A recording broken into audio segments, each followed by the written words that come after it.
રાંદલ સંકુલના અમે જ સર્જનહારા, રાંદલ સંકુલના અમે જ સર્જનહારા.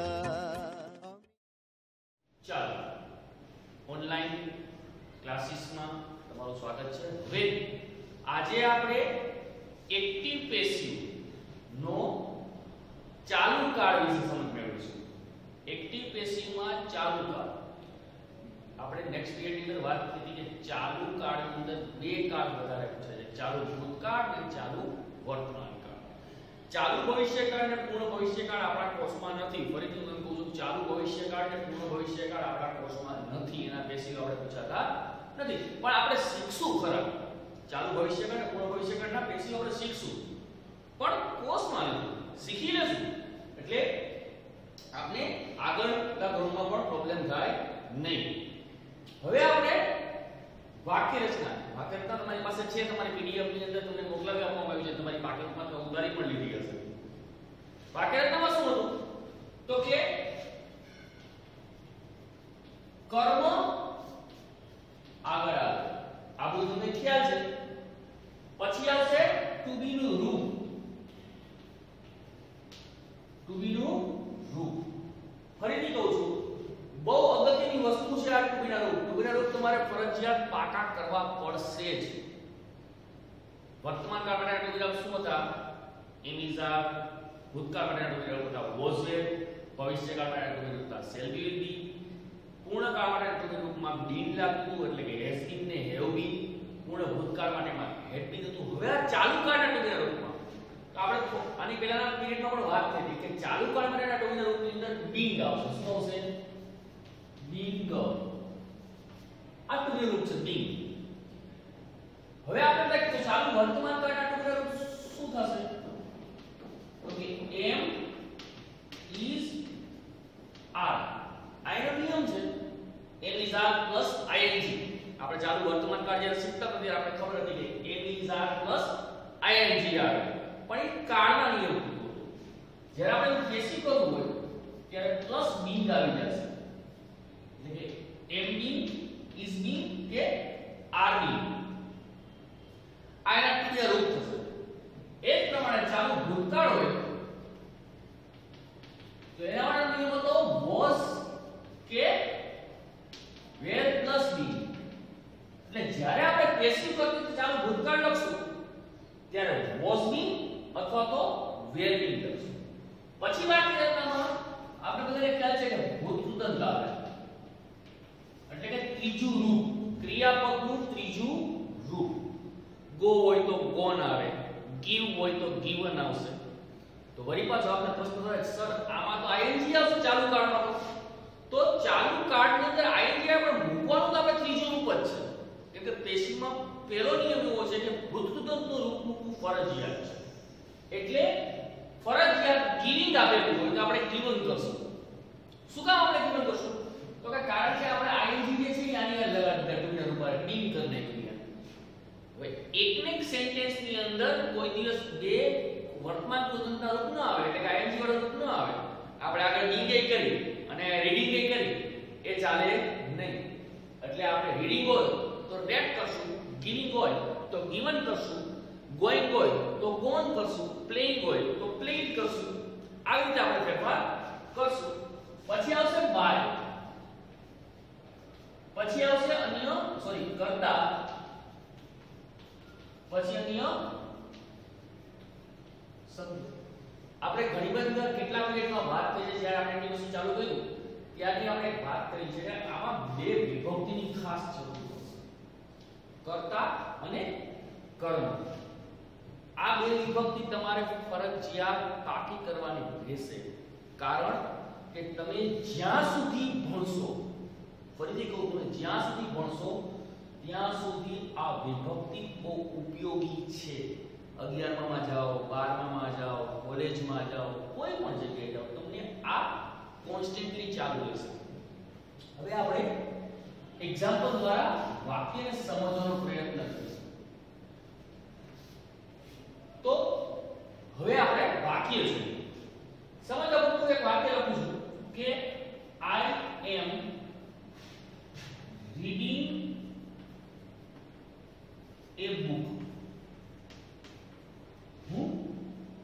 ચોપડી વાંચું છું, ક્રિયા ચાલુ દેખાડી છે, હું ચોપડી વાંચું છું.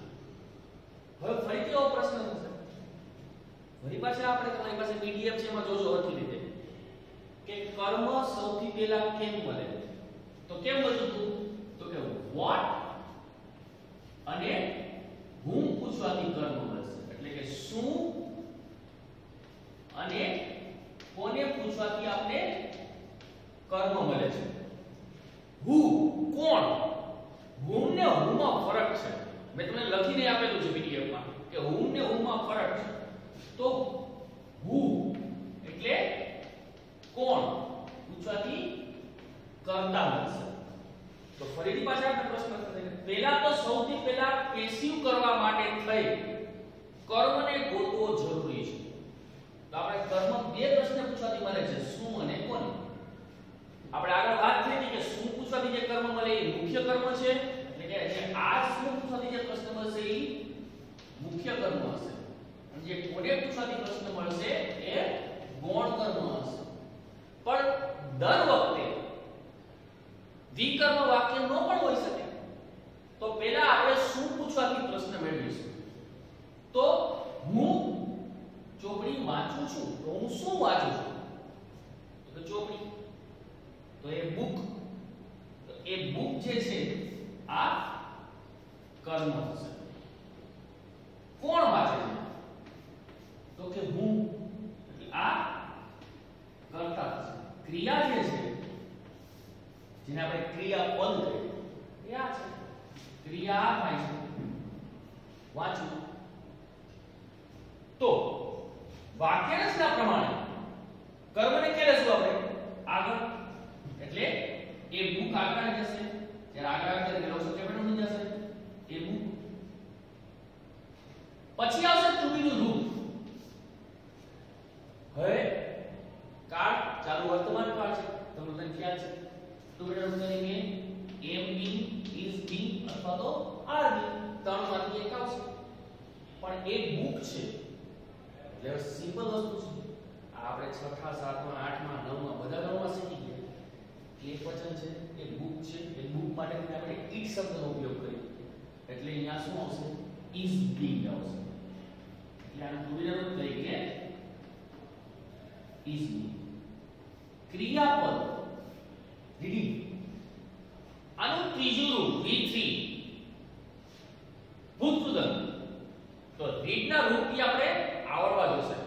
Read, red, red, reading. ચાર રૂપ છે ઇંગ્લિશમાં: રીડ, રેડ, રેડ. આપણે પેસિવ ની અંદર ત્રીજા રૂપનો ઉપયોગ થાય છે V3 ભૂતપૂર્વ. એટલે રીડિંગ નું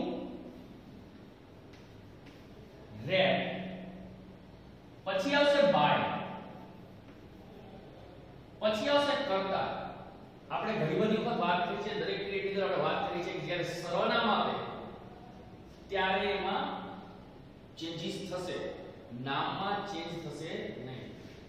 સર્વનામ આઈ જે છે, આઈ નું કર્મવિભક્તિનું રૂપ જે છે એ શું થશે? મી. એટલે આઈ જ્યારે કર્તામાંથી કર્મના સ્થાને જશે ત્યારે આઈ નું મી થઈ જશે, મી. પછી જો અન્ય શબ્દ હોય તો લખવાના રહેશે, નકર ત્યાં ફૂલ પોઈન્ટ આવી જશે. એક વાત યાદ રાખજો, અત્યારે જે આપણે શીખી છીએ આના પછીના જે પીરિયડ લેશું આપણે ડાયરેક્ટ ઇનડાયરેક્ટ છે. પણ ઘણા બધા વિદ્યાર્થી જે છે એ એક મિસ્ટેક બહુ કરે છે. એક્ટિવ પેસિવ અને ડાયરેક્ટ ઇનડાયરેક્ટ એ બે ટોપિકનું મિશ્રણ બહુ થઈ જાય છે, ભેગા કરી નાખે છે નિયમ. તો એક ખાસ એક નોટ કરીને રાખજો કે એક્ટિવ માંથી પેસિવ કરવું હોય ત્યારે અને ડાયરેક્ટ માંથી ઇનડાયરેક્ટ કરવું હોય ત્યારે આ બે નિયમ અલગ છે.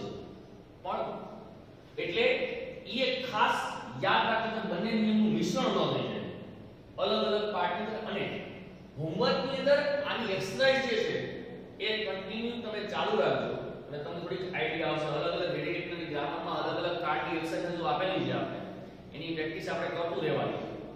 તમને અહીંયાથી WhatsApp ની અંદર જાણ થઈ જશે કે એક્સરસાઇઝ કરવી. હવે આપણે ચાલુ ભૂતકાળ વિશે સમજીએ. ચલો, Ajay was playing cricket. Ajay was playing cricket. Ajay cricket રમતો હતો. તો વળી પાછો સૌથી પહેલા તો શું કરવાનું છે? કર્મ. તો શું રમતો હતો? તો કે ક્રિકેટ રમતો હતો. તો કર્મ. કોણ રમતું હતું? તો કે અજય. કરતા. ક્રિયા તમને ખ્યાલ છે? was playing. આ ક્રિયા થઈ. હવે વાક્યના પ્રમાણે કર્મને ક્યાં લેશું આપણે? આગળ. એટલે કે ક્રિકેટ. ફરીથી પાછો પ્રશ્ન થાય. ચાલુ ભૂતકાળ માટેના ક્રિયાનો રૂપ છે was were plus been. was been અથવા તો were been. હવે તમને મને એક આઈડિયા છે કે ક્રિકેટ છે એ એકવચન છે એટલે એની સાથે was been જ આવશે. એટલે કે was been playing. ક્રિયાપદનું ભૂતકૃતકનું રૂપ એટલે કે ત્રીજું રૂપ. પ્લે નું ત્રીજું રૂપ V3 તમે બધા શીખી ગયેલા છો કે પ્લેડ. થોડા ક્રિયાપદ પાટા કરતા રહેજો એટલે તમને આગળ પ્રોબ્લેમ થશે નહીં. બાય નામ જ્યારે પાછળ જાય ત્યારે કોઈ પણ જાતનો ફેરફાર થતો નથી. સર્વનામ જ્યારે પાછળ જશે ત્યારે ફેરફાર થશે. એટલે કે અજય નામ છે એટલા માટે એમાં કઈ ફેરફાર થશે નહીં. આ થયા ચાલુ વર્તમાન કાળના એક્ઝામ્પલ. હજી આપણે થોડા એક્ઝામ્પલનો પ્રયત્ન કરીએ તો હવે આપણે મિક્સ લઈએ. પણ તમને ખબર પણ પડવી જોઈએ કે વાક્ય જ્યારે અલગ અલગ આપીએ આપણે ત્યારે હવે હું ફરી બોલું. જોજો આઈ રીડ. હું થોડાક અલગ અલગ કાર્ડ લઉં છું. ઇંગ્લિશ તમારી પાસે પીડીએફ છે એમાં તમે હું જોજો. આઈ રીડ ઇંગ્લિશ. હવે પહેલો પ્રશ્ન એ થશે કે આ કયો કાળ છે? તો કે રીડ જે છે એ સાદો વર્તમાન કાળ છે. આમાં કર્મ જે છે એ ઇંગ્લિશ છે. કર્તા જે છે એ આઈ છે. તો ઇંગ્લિશ ને આપણે આગળ લેશું ઇંગ્લિશ. ટુ બીના રૂપ. ચાલો બોલો જો સાદા વર્તમાન કાળના ટુ બીના રૂપ તરીકે શું લખાયું હતું બે? તો કે એમ ઇઝ અને આર. તો આપણે અહીંયા ઇઝ લેશું. ક્રિયાપદનું ભૂતકૃત આ કયો? સાદો વર્તમાન કાળ. ક્રિયાપદનું ભૂતકૃત તો રીડ નું ત્રીજું રૂપ રીડ. બાય આઈ પાછળ જશે તો બી. તો તમને સમજાવવું છે કે આ સાદો વર્તમાન કાળ. હું તમને રિવિઝન કરવા માટે કહું છું. તમને ખ્યાલ આવે આપણે જેટલા કાળ શીખ્યા એક એક સેન્ટેન્સ નું આપણે રિવિઝન કરવા જઈએ. હવે બીજું વાક્ય લઈએ. he played cricket. આ થશે સાદો ભૂતકાળ કારણ કે ક્રિયાપદનું ભૂતકાળનું રૂપ આવ્યું. આમાંથી આપણે કાળનું રિવિઝન કરવાનું તો આ સાદો ભૂતકાળ. ચાલો બોલો તો હવે સાદા ભૂતકાળનું આપણે પેસિવ કરવું હોય તો એના માટેના ટર્મિનલ આપણે શું શીખાતા? તો કે was અને were. તો અહીંયા ક્રિકેટ જે છે હવે તમને આઈડિયા આવી ગયો છે ક્રિકેટ જે છે શું છે? કર્મ છે. તો ક્રિકેટ ને આપણે આગળ લઈશું ક્રિકેટ. તો વિચારો તરીકે શું આવશે આમાં? was અથવા were. was ક્રિયાપદનું ભૂતગૃત પ્લે ના તંતુ પ્લે પ્લેડ પ્લેડ પ્લેઇંગ એટલે ત્રીજું રૂપ જે છે એ પ્લેડ આવશે. પ્લેડ બાય હી પાછળ જશે એટલે કર્મનું ભૂતગૃત રૂપ શું જશે? હિમ. By him. હવે આપણે ભવિષ્યકાળ શીખીએ પાછળ એટલે બધા કાળ એક એક પર રિવિઝન થઈ જાય.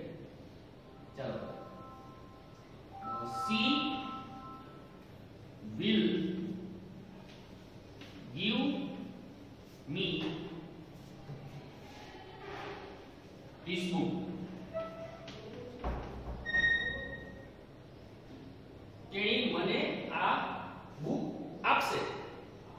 જોજો આમાં મેં દ્વિકર્મ વાક્ય મૂક્યું છે. શું આપશે? તો કે આ કોને આપશે? તો કે મને કોણ આપશે? તે.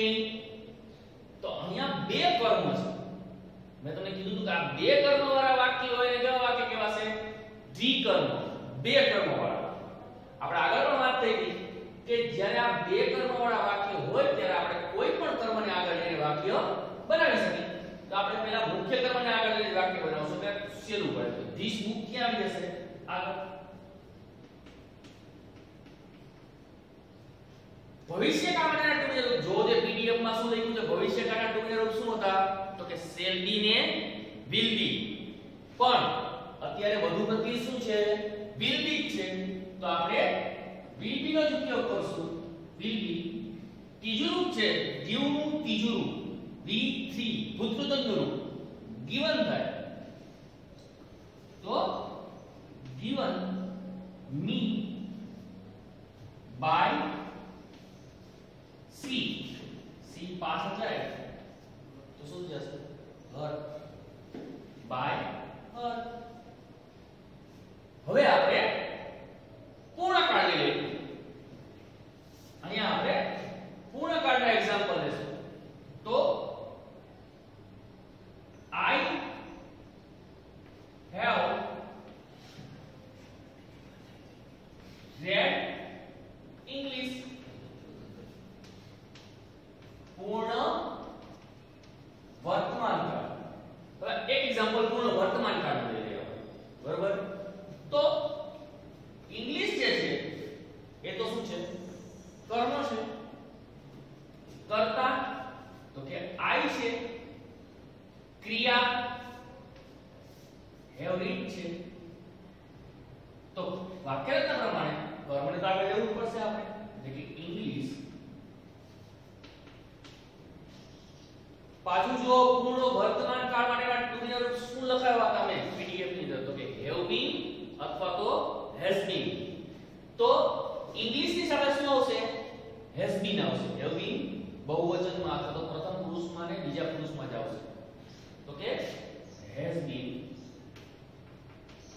હવે મેં કીધું કે પૂર્ણકાળ છે આપેલા હોય ત્યારે તમારે ભૂતપૂર્વ રૂપ ગોતવા જવાની જરૂર નહીં પડે. ઓલરેડી ભૂતપૂર્વ આપેલું જ છે.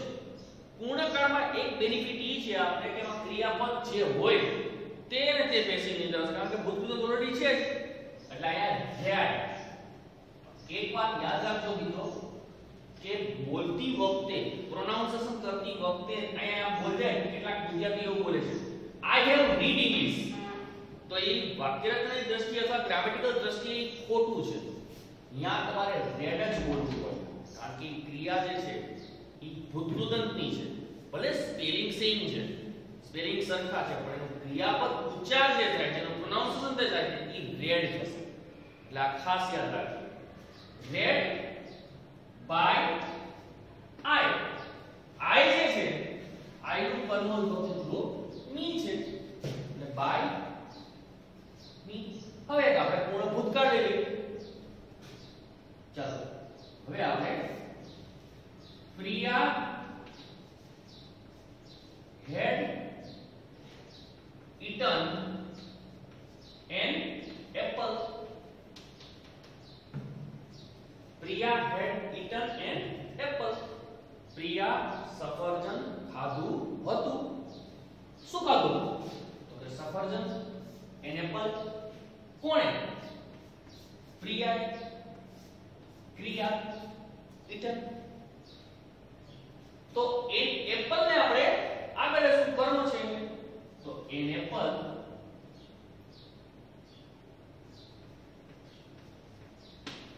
ફરી પાછું તમારી પાસે પીડીએફ માં લખેલું છે પૂર્ણ ભૂતકાળ માટેના ટુકડીના રૂપ જે છે એ had been આવે. એમાં સહાયક ક્રિયાપદ ખાલી head જ છે એટલે એમાં had been આવશે. તો had been ભૂતકાળનું રૂપ. મેં તમને થોડા પહેલા કીધું કે ક્રિયા પૂર્ણકાળ માટેમાં ક્રિયાપદ જે છે એમાં ભૂતકાળ ઓલરેડી છે એટલે એમાં કોઈ પણ જાતના ફેરફાર થશે નહીં. એટલે કે eaten by નામ છે. સર્વનામ હોય તો ફેરફાર થશે, નામમાં ફેરફાર થશે નહીં.